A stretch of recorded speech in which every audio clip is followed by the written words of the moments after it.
Sound check.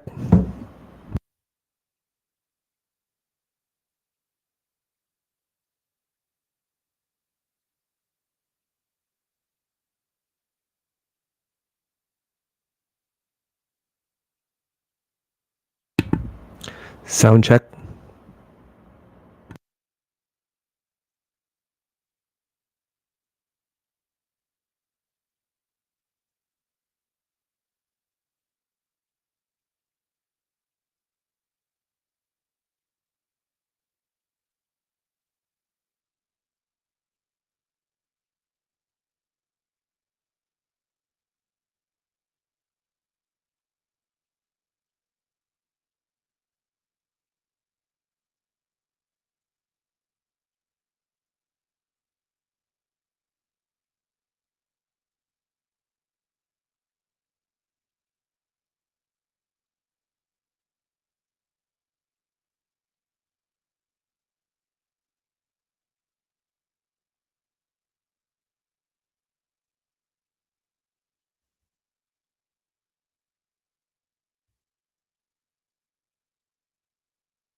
Hey, good evening, everybody. My name is Dr. Nathan Thompson with the Wellness Way Yorkville. Happy Monday, guys. Hope you guys had a great weekend. Lots of football, lots of sports this weekend. I wouldn't trade it in for the world, though. I absolutely love it. So, guys, welcome to tonight's broadcast. Help! I have low vitamin D. So, if you are watching right now, thank you so much for joining the broadcast. If you're watching live, just go ahead and say hello. Let me also know where you're watching from. If you're watching the replay, just also say hello. Let me also know where you're watching from as well. I love to see where people are watching from. We have people from all over the United States, even from other countries as well. So thank you guys so much for tuning in, spending time with me. I sincerely appreciate it. So tonight I'm going to be talking about vitamin D. Okay, so vitamin D. Help! I have low vitamin D. You notice in the background I have winter is coming. Okay, it's because it is coming, especially if you are in some of the more northerly latitudes, and you'll see that the sun is becoming less direct, which you should be thinking about this as well, especially as we come into quote unquote flu season. You know, because the flu has a brain, and it really does decide to become a lot more virulent during the winter months. But there's reasons and there's immunological factors that have to do with that as well. So help, I have low vitamin D. What on earth to do? So the purpose of tonight is to really let you know what vitamin D is actually doing in the body, and also where you should be getting your levels at, but also some things that will inhibit absorption, and sometimes some of the things that people need to be looking at, especially when it comes with low vitamin D, especially when it comes to your heritage, how dark your skin is, whether you have a gallbladder or not, how much body fat percentage. And I'm going to address all of those different things, especially when it comes to vitamin D. But the main thing is to know what on earth is vitamin D doing inside of my body. So, guys, coming up, this has everything to do with inflammation. But tomorrow, yes, it is tomorrow, October 8th at 6 o'clock p.m. If you're from the Chicagoland area and you want to work with me and you want to work with our office directly, please make sure that you get registered for this. We do have some space available for that event. That's Tuesday, October 8th at 6 o'clock p.m. here in Yorkville, Illinois. This is an in-person event. Some of the things I'm going to be talking about is number one, inflammation, but what actually inflammation can actually lead to, which can be some things with weight loss resistance, cancer. Guys, this is huge. I'm not even going to talk about this here in just a second.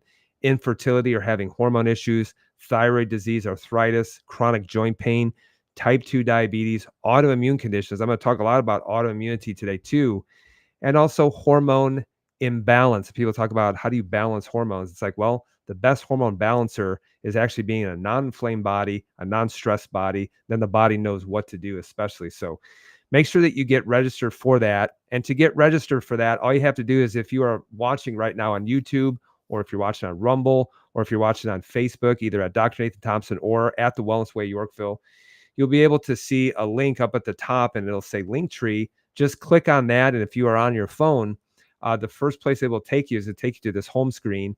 And then all you have to do is just click on the link where it says inflammation event, work with me in person.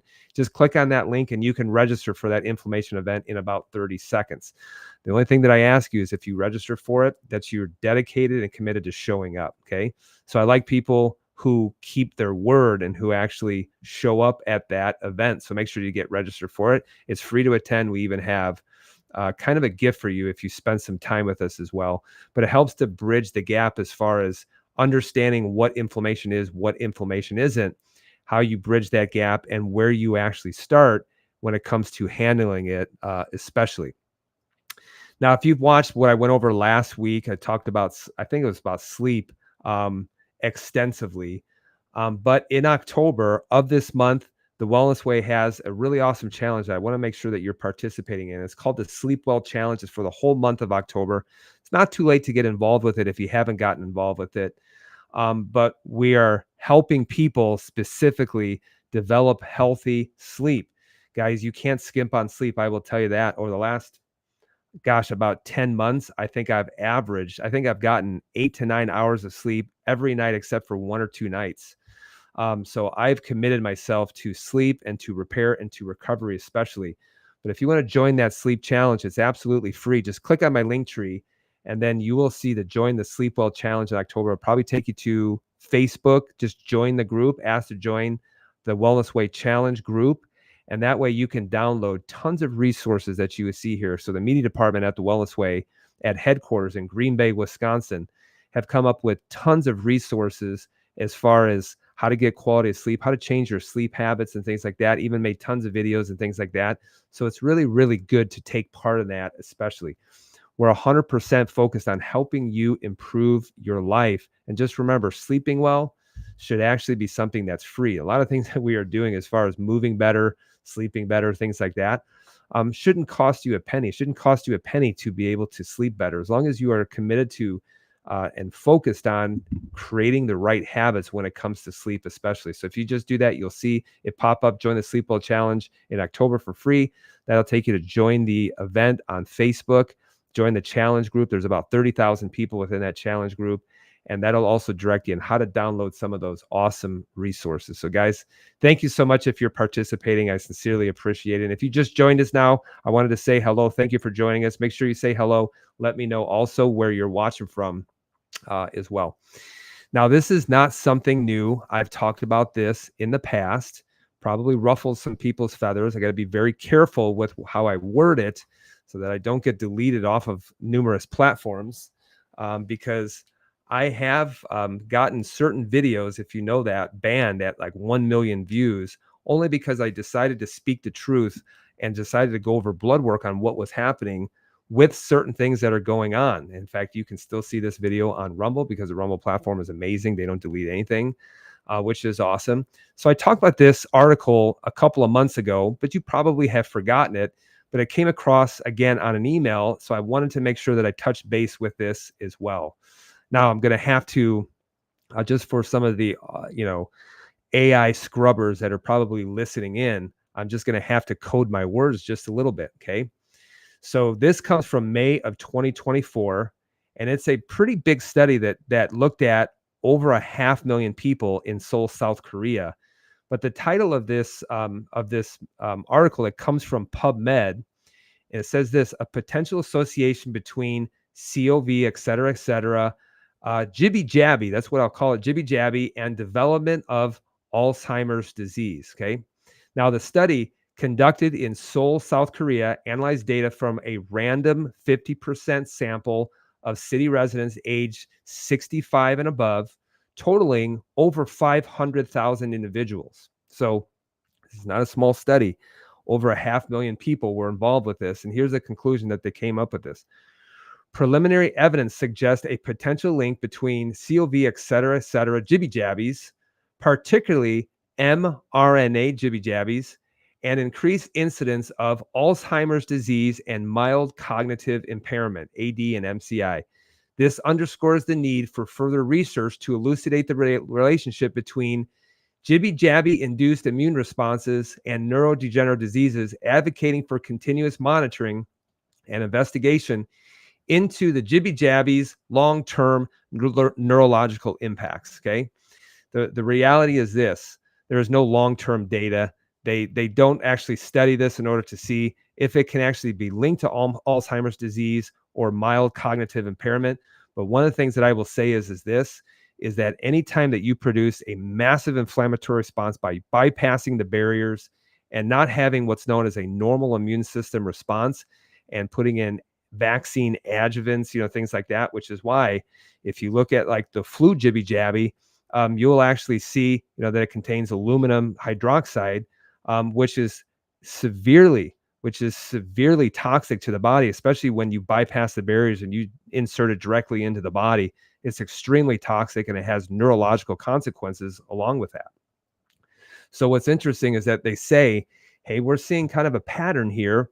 Maybe we should look into it a little bit more. But what's interesting is that they didn't look into it at all until you finally have to get sick. Then they'll look into it. Enough people have to get sick, then they'll finally start to look into it. Okay. So I've talked about this in the past. But here's what's interesting is if you follow social media, because this is all over TikTok and whatnot, is this young girl went into the hospital. They said, we're not going to take care of you unless you become up to date on your jibby jabs. And they basically forced her to get this. And this is what her response was to getting specific jibby jabs. Okay. This right here is a huge clinical response to certain things. And she kind of outlines her story of what was going on in the hospital. This was in California. And this is real, guys. This is absolutely real. But this is what she looked like not long after being medically forced in order to get some of those certain things. And so you look at this and you'll say, "Oh, this looks awful." And you know what I say? I agree. It does absolutely look awful. And this is what can happen clinically. But you know what scares me half to death is all the reactions that are happening subclinically that no one actually pays attention to. So we're not paying attention to any kind of subclinical things that could be happening. But this is very obvious, as well. So my prayers go to her, especially. I hope she makes a complete recovery and I hope she gets her health back, especially. Now, because I can't talk about this a whole lot, one of the things that I want you to do, because when you look at the immune system, I could talk for hours and hours about the immune system, but I did a webinar and it's called Make Immune System Strong Again. And it's uploaded to the Rumble platform. So RUMBLE, the Rumble platform, which is similar to YouTube, but it's Rumble and they do not scrub videos from their algorithm. Okay. Now I uploaded this webinar, which was about an hour and 15 minutes or so. And I talk extensively about the immune system. I talk extensively about barriers, talk about how to keep your immune system strong. And then most importantly, what I talk about is all the research behind the COV, et cetera, jibby jabs. And I talk about why it's just a complete and utter failure. I uploaded this as a private link to YouTube, meaning no one could see it unless I shared it specifically with people. Within 30 minutes, their AI scrubbers got a hold of it and deleted it off of the platform, but Rumble kept it up. So if you actually go into Rumble and you type in Dr. Nathan Thompson, Make Immune System Strong Again, it'll probably take you directly to that video so that you can watch it. And please watch it. Please watch this video in its entirety to truly understand how the immune system works. And that's why, guys, when I look at what they're asking people to do during the flu season, I'm like, no, thank you. Nope, that doesn't even make sense. And if you truly understand how the immune system works, you're going to see that a lot of things what doctors are actually advocating for, they don't make a lot of physiological sense. So make sure that make sure that you watch that video. I think it'll be actually really, really good. So let's get into the meat and potatoes of vitamin D, specifically if you have low vitamin D. A lot of people ask me, Dr. Nate, and people do ask me that, Dr. Nate, how many times do you recommend vitamin D for people? And I say almost 100% of the time, because I rarely, if ever, see people have adequate vitamin D levels. Sometimes they even have too high levels, but that is like once in a blue moon. I do not see that very often. So most people do need to be taking some form of vitamin D. Okay. So vitamin D deficiency. So if you have a vitamin D deficiency, here's what it can affect. Number one, it affects the brain, and you can see that people become depressed. You ever heard of seasonal affective disorder? It's a real thing, and this happens during winter because people don't have any exposure not only to sunlight, but they also don't have any exposure to any kind of vitamin D. And that's why if you put them in front of a sun lamp, they actually start to feel better. So depression, schizophrenia, it affects the circulatory system. Vitamin D plays a role in the circulatory system, meaning deficiencies can actually cause things like high blood pressure and, yes, even coronary artery disease. I'm going to show you that in just a second. How about your muscles can cause muscle aches and muscle weakness? I'm going to show you that in a second. Asthma and wheezing, something that I suffered from terribly, growing up. I haven't used an inhaler now in about, 25 years. Low vitamin D or deficiency can lead to type 1 diabetes. And then you finally have what most doctors talk about is just bone health, like rickets and osteoporosis. Rickets is actually bone softening that causes the bones to actually bow. But what's interesting is it's also linked to autoimmune diseases like Crohn's disease, multiple sclerosis, rheumatoid arthritis. And then if you look at cancer, influenza, tuberculosis, things like that, all associated with low vitamin D. Now, if you look at this, vitamin D plays a huge role in your brain health, plays a huge role also in the immune system. Asthma and wheezing, that's an immune system issue. Cancer, influenza, tuberculosis, that's an immune system issues. Crohn's disease, multiple sclerosis, rheumatoid arthritis, immune system issues. So this is why vitamin D plays a huge role, especially when it comes to your immune system. And so deficiency can play a huge role as well, okay? Now, here's an interesting article that I came across, and this is about 10 years old or so. And it says this: the effects of vitamin D supplementation on upper and lower body muscle strength levels in healthy individuals. I always wonder, like, what do you mean by healthy individuals? Like, what's your criteria in regards to that? But basically, here's the conclusions. Vitamin D supplementation increases upper and lower limb strength. So it can increase limb strength or it can increase muscle strength. Now, everyone's going to run out and be like, oh, I'm going to take vitamin D, because I want to be stronger. Well, here's the thing. It only will help to increase your limb strength if you're already deficient in it, okay? That's why you got to stop taking supplements to try to treat disease or anything like that. And the only people it's really going to affect is if you're already low in vitamin D, you get your levels back up to sufficiency. And yes, it's not necessarily that you're getting stronger. It's just you're getting better muscle function in regards to that. But here's something that's really interesting, because this is all reference, this is all research, and the title of it is Disease Incidence Prevention by Serum 25-OHD levels. So basically what your blood vitamin D levels are. Here's what's so interesting, because they looked at this and they looked at the research and said, hey, you know what?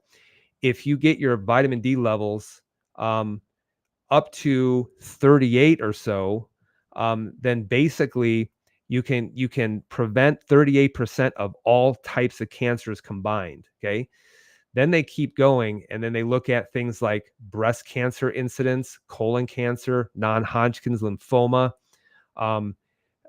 multiple sclerosis, all those, endometrial cancer, kidney cancer. So you're looking at deficiencies of the immune system, or if you have an immune system that's kind of going after a lot of things, it's called immunomodulation, in which it can actually help to help the immune system differentiate between foreign and self.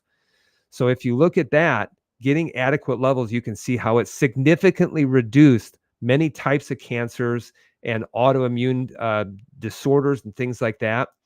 But here's what's so interesting is if you look at what they recommend to take, it's really just to prevent rickets. Because if you get your levels at like 16, you can prevent literally 99% of rickets. So then they say, well, that's what we want to prevent, and this is what your levels are at, which still can be woefully inadequate. I'll give you a perfect example. Much of the RDA is just to prevent one thing, and that's like the RDA of iodine is really just to prevent a goiter. But I've gone over research in regards to iodine, and getting much higher amounts of that can actually be protective to the breast tissue in regards to breast cancer and things like that. It actually protects against some of the building effects of estradiol specifically. And that's why a lot of people are deficient when it comes to iodine. But just look at this. If my levels are at 16, I prevent 99% of rickets. But one of the things the doctors never talk about is that if you get your levels higher, how it can actually prevent cardiovascular disease, some forms of autoimmunity, type 1 diabetes, which has a direct correlation, type 1 diabetes and your vitamin D levels and things like that.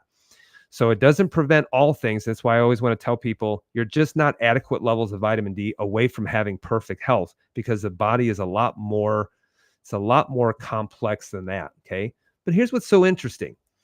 Doctors just want to say that everything is genetic. They want to say everything is genetic. And here's why I disagree with that wholeheartedly. Because a lot of times doctors say we don't understand it, so it just must be genetic, which is just the lazy man's, excuse. And here's the thing.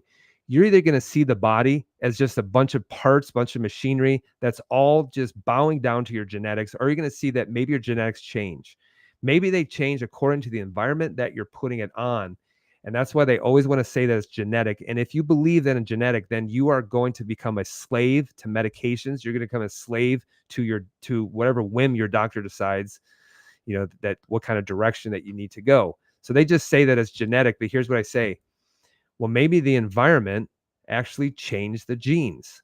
Maybe the environment you were putting your body in, maybe that caused the expression of those genes to actually start to change. And this is why I've done live videos on, like if a man is obese, then their children are actually much more likely to be obese. And then if he actually gets his blood sugar under control, loses weight, how it actually changes the genetic expression of his sperm. Isn't that amazing? Which is why, a lot of times you want to have the best genetic expression as much as possible, because that can actually change your genetic expression. So maybe the environment actually does change the genes. That's why a lot of people, they talk about MTHFR like it's some kind of death sentence or something like that. And you know what I say is, if you have some kind of gene variant of MTHFR, your mother probably didn't consume enough folate, probably didn't consume that. And that caused the expression of those genes to be passed on to you. So that's why the whole genetic thing, I'm like, guys, they're like, type 2 diabetes is 100% genetic. See, here's the genes associated with that. And I'm like, when did you measure that? When did you look at those genes? Did you see once they already had type 2 diabetes, or did you pull those genes, look at those genes right when that individual was actually born? So genes can change when it comes to the environment. Okay. Now, let me say this as I go into vitamin D, and I've already kind of said this, but adequate vitamin D, it will not make all of your problems go away, because your body is a lot more complex than that. That's why I always say you're not 2 teaspoons of turmeric away from having ultimate health. You really do have to work on it. Some of those things can help, but those things, your body is a lot more complex than just taking turmeric and all your inflammatory issues are going to go away. The body doesn't work that way. It works as a Swiss watch, and it's a lot more complex than that. Okay. So talking about vitamin D, here's something that I want to answer for you guys. Dr. Nate, what's the lowest vitamin D that I have seen clinically? I have seen it extremely low. The lowest I've seen clinically is 4 nanograms per milliliter. So that's pretty low, okay? 4 nanograms per milliliter. And in fact, when I measured on this person, my jaw dropped. I'm like, oh my goodness. But it made sense if you look at this person, because low energy, depressed, obese. He was also African American, which made his skin very dark, and his heritage actually came from towards the equator. And if he lived up in the Chicagoland area, he needed a lot of sun exposure in order to generate a lot of vitamin D. So I just gave you some clues as far as what can interfere with free levels of vitamin D, especially being obese is actually one of them. Dr. Nate, what's the highest vitamin D that you've seen clinically? And it's 155 nanograms per milliliter, extremely high levels. But do you know what this person is doing? She didn't understand that it's a fat soluble vitamin, which means that your body can store it. And she was taking 25,000 IUs every time that she would have a little bit of a sniffle. So she was taking that all the time, going out in the sun. And when we happened to measure her levels, they were way, way too high. By the way, I did not recommend that she did that. She was doing that on her own. But one of the things that was interesting is what happens if you have high vitamin D levels. It can cause some heart palpitations, things like that. She wasn't at that level where it was causing heart palpitations yet. But you know what I told her when I looked at it on her lab? I said, hey, look, I don't want you taking any vitamin D for 90 days. I don't even care if you go out in the sun or anything like that. And it was during the wintertime anyway. But she avoided any kind of vitamin D supplementation for 90 days, because that's the half-life of vitamin D. And then we tested it again after about 90 days, and her levels got back to down to normal. And in fact, they basically cut in half at that point to put her within a safe, like a safe range of vitamin D. Now, people ask me, what are your vitamin D levels, Dr. Nate? And I measure these usually in January when I do some of my testing that I do going on. I test my food allergies, do a male panel test testosterone, check some inflammatory markers. I'll also check vitamin D. And every time that I test it, I am sitting around 80 nanograms per milliliter. So I'm sitting at around 80. Okay. Now, what do I do in order to make sure that I keep it higher than even what doctors actually recommend? Well, I supplement. I supplement with 5,000 to 10,000 IU's per day. Sometimes it's 10, sometimes it's 5. I also make sure that I get adequate sun. I do not, and I wear no sunscreen whatsoever. It doesn't mean that I go out and burn, but I also am not saying that the sun is absolutely evil and bad and that's some kind of cancer causing machine. That's simply not true. So you have to get sun exposure in order to stimulate vitamin D production. But I also take it as a supplement, and I also make sure that I'm not slathering SPF 50 all over my body in order to block the effects of the sun. Okay, whoever told you that the sun is solely responsible for skin cancer is just, I mean, why would it cause why would it cause so many issues? I'm not saying that you need to go out and burn yourself and cause a lot of damage to the DNA of the skin cells. I was talking about getting some adequate sun exposure as well, because once the winter comes, the sun's exposure is not going to stimulate vitamin D production underneath your skin. Okay. Now, this also comes from PubMed of 2020. So it's about 4 years old. And the title of it is Immunologic Effects of Vitamin D on Human Health and Disease. Here's what they say about vitamin D. Vitamin D is responsible for regulation of calcium and phosphate metabolism and maintaining a healthy mineralized skeleton.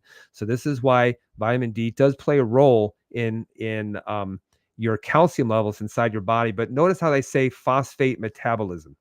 Have any of you ever gotten your blood work and you're really high in alkaline phosphatase? Usually if I see that on a blood work, immediately I'm going to go and look and see what their vitamin D levels are at, because basically that's an enzyme that starts pulling calcium from the bones. Why would it pull it from the bones? Because you need certain levels of calcium within the blood. And the body has to say, well, I can either die right now, or I can pull it from the bones, and it will pull it from the bones by having a long-term consequence of bone demineralization. So it's known as an immunomodulatory hormone, meaning this is that it modulates the immune system, which is really, really important, especially when you're talking about foreign versus self. Experimental studies have shown that 125 dihydroxyvitamin D, the active form of vitamin D, exerts immunologic activities on multiple components of the innate and the adaptive immune systems. This is very, very important. If you don't know what I'm talking about, go back and watch Make Immune System Strong Again, because I talk about the adaptive and the innate immune system. Now listen to this, as well as endothelial membrane stability. Okay, the endothelial membrane involves your arteries, and if you have a lot of endothelial dysfunction, then you can have a hard time with blood pressure, with heart disease, and things like that. All right, now association between low levels of serum vitamin D and increased risk of developing several immune-related diseases and disorders, including psoriasis, type 1 diabetes, multiple sclerosis, rheumatoid arthritis, tuberculosis, sepsis, respiratory infection, and COVID-19, has been observed. Accordingly, a number of clinical trials aiming to determine the efficacy of administration of vitamin D and its metabolites for treatment of these diseases have been conducted with variable outcomes. Okay, notice how they say variable outcomes. So they're saying sometimes it works, sometimes it doesn't work, and that just goes to show is that all disease has multiple factors associated with it. Okay, that's why you have to look at the body as a Swiss watch. That's why I say getting adequate vitamin D isn't going to take all of your problems away. Okay, can it help? Absolutely, it can help, but isn't necessarily going to take all of your problems away. And that's why I love when you look at these medical influencers look at vitamin D and they poo-poo it, because all they're trying to do is they're saying, well, we have all the answers for disease and it comes within our drugs and therapeutics and things like that. It's absolutely preposterous. So how do you actually get vitamin D made within the body? Okay. So, what gets stimulated first and foremost by um, underneath the skin by UVB radiation. This is why I absolutely just look at people who just demonize the sun, and I'm just like, really? The sun is so important for everything. So it's stimulated in the skin through the stimulation of sunlight, particularly direct rays from the sun. And it's a lot more direct in the summertime than it is in the wintertime. And that will stimulate production of vitamin D. But in order for the body and the receptors to be able to use it, you have to undergo a conversion in the liver and also in the kidneys. And when that gets converted, then basically vitamin D receptors get stimulated. And where these vitamin D receptors, where are they at? Well, they're located in the bones and osteoblasts, which are bone building cells, epithelial cells, which is in your skin, neural cells, which is why it is associated with MS, macrophages, which are immune cells, promyelocytes,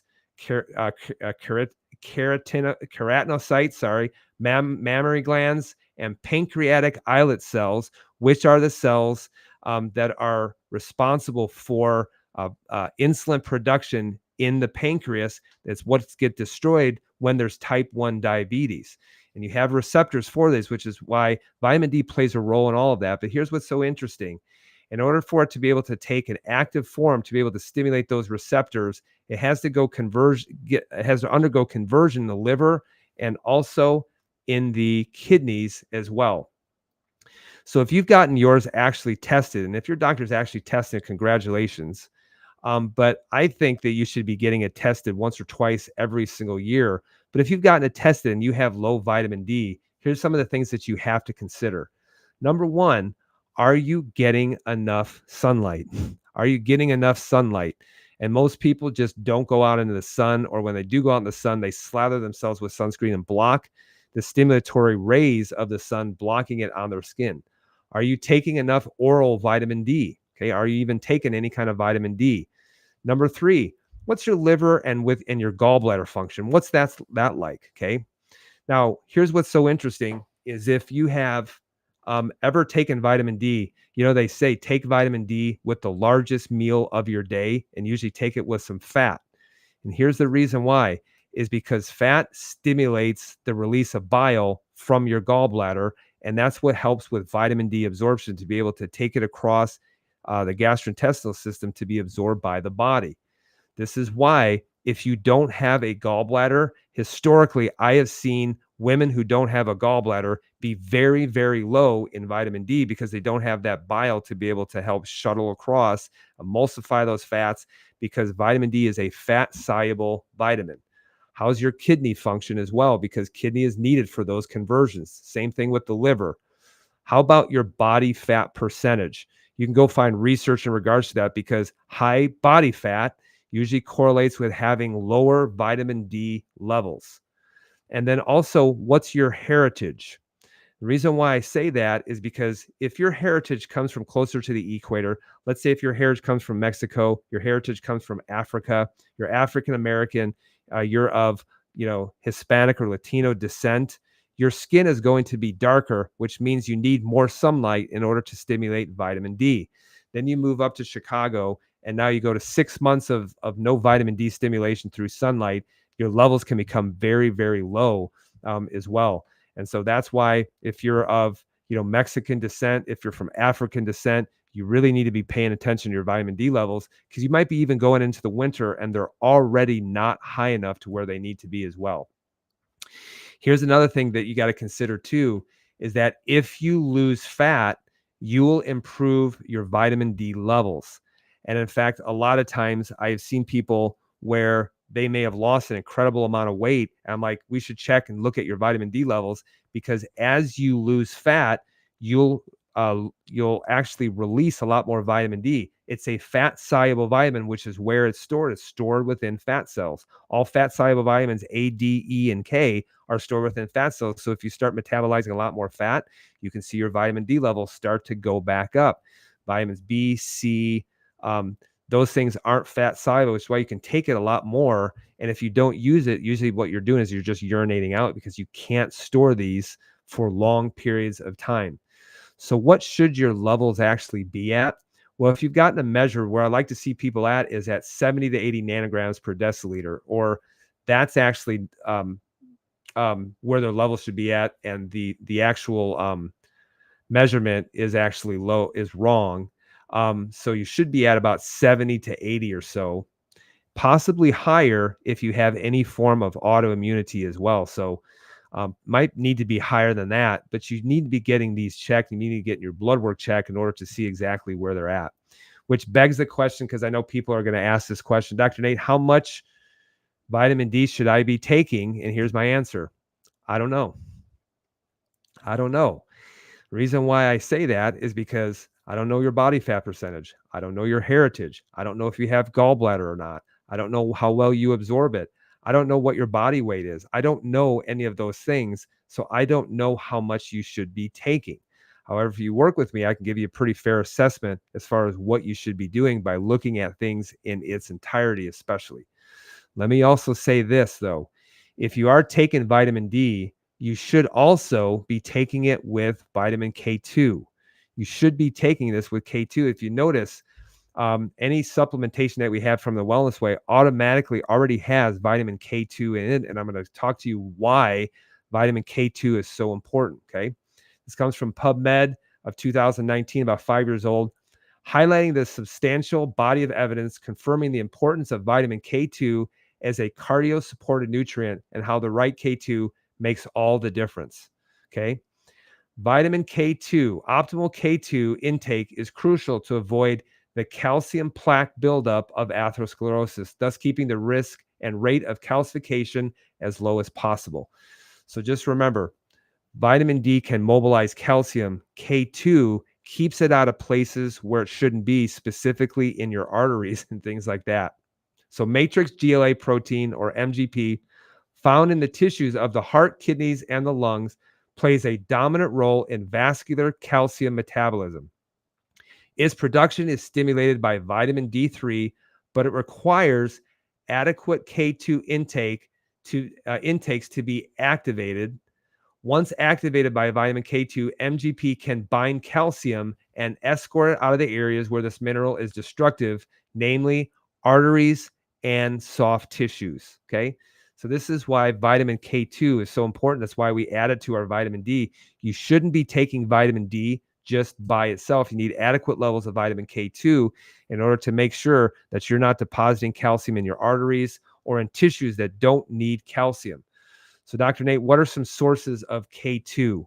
Well, I will say this. Here's where you can get it from food. Natto, which is fermented cooked soybeans. Sauerkraut, which is fermented cabbage. Spinach, beef liver, butter, and D3 with K2.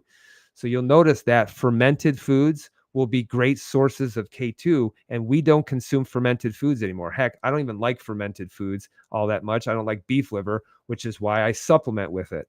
I certainly do like butter, and I do take D3 with K2, but fermented foods will also be high in vitamin K2, which is why I think I tell people you should be getting a little bit of fermented foods every single day, even if you're only getting a tablespoon of sauerkraut at meals or things like that, because it will be a great source of K2 especially. Okay. Now, guys, here's what I want to tell you to do is build health and stop treating disease. Everybody wants to go to the doctor to treat their disease, but guess what?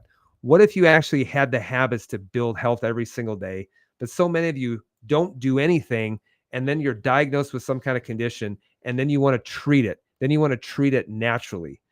And guys, I will tell you this. If you are waiting around to work on your health once you have a disease, you are so late into the ball game. I can't even express that enough. You're so late into the ball game. Stop treating disease and build health. That's why I talked about an anchor. Be an anchor. Don't be a flag. And I see a lot of people who are just flags. What they do as far as their health is all dependent on what they got going on with birthdays, what they have going on with holidays, and things like that. And as we come into the holiday season, it's so true, because people are like, oh, I can't work on anything because of Thanksgiving and Christmas. I'm like, really? Is Thanksgiving and Christmas putting a gun to your head saying that you can't do healthy things? And that's why I don't care if it's Christmas. I don't care if it's Thanksgiving. It's not forcing you to do things that are destructive to your health. So quit using that as an excuse, please. Work on building health and work on the habits. And in fact, if you are working on building health all the time, then chances are you don't have to try to do extreme things in order to try to treat your disease, even if you want to treat it naturally. Here's a final thought that I want to go over with you. And I was thinking about this today and I was like, you know what? I think I'm going to add this. This comes from Albert Einstein. I quote a lot of quotes from Albert Einstein as well, but I want you to think of this. Everyone is a genius, but if you judge a fish on its ability to climb a tree, it will live its whole life believing that it's stupid. Everyone is a genius, but if you judge a fish on its ability to climb a tree, it will live its whole life believing that it is stupid. And this is why when I see people, post things about me or post things about natural health, or they post things about that, in favor of medicine. And guys, if you need a doctor, put out the fire, but I'm doing my darndest just to make sure that I don't have a fire taking place. But when they say, oh, it doesn't work in treating disease, I'm like, well, look at the number of people that I helped prevent it in the first place. So, but biggest thing that I can tell you is that stop putting certain people and having expectations that are impossible for them to be able to overcome, because the only thing that you're doing is you're just destroying their self-esteem, and they believe that they're not enough for such a long period of time. And I see this happen so often. I see this happen with a lot of people, and they'll say this: I'm not mad, I'm just really disappointed. Okay. And these are usually people that have lived their whole life filled with so much shame caused by other people that they just pass it on to other people. So, but just remember that when it comes to now and when it comes to the future. So guys, just as a reminder, coming up Tuesday, October 8th, if you're from the Chicagoland area, you want to work with us directly with the Wellness Way Yorkville, with the Wellness Way approach, get to that event. All you have to do is just click on the link to the link tree. You'll see it in the comments on Facebook. You'll see it on our profile on Instagram, on Facebook, Rumble. You'll see it all posted there. Just click that on. First thing that it'll take you to is click it to there, go to Eventbrite, take you about 60 seconds to register for that event.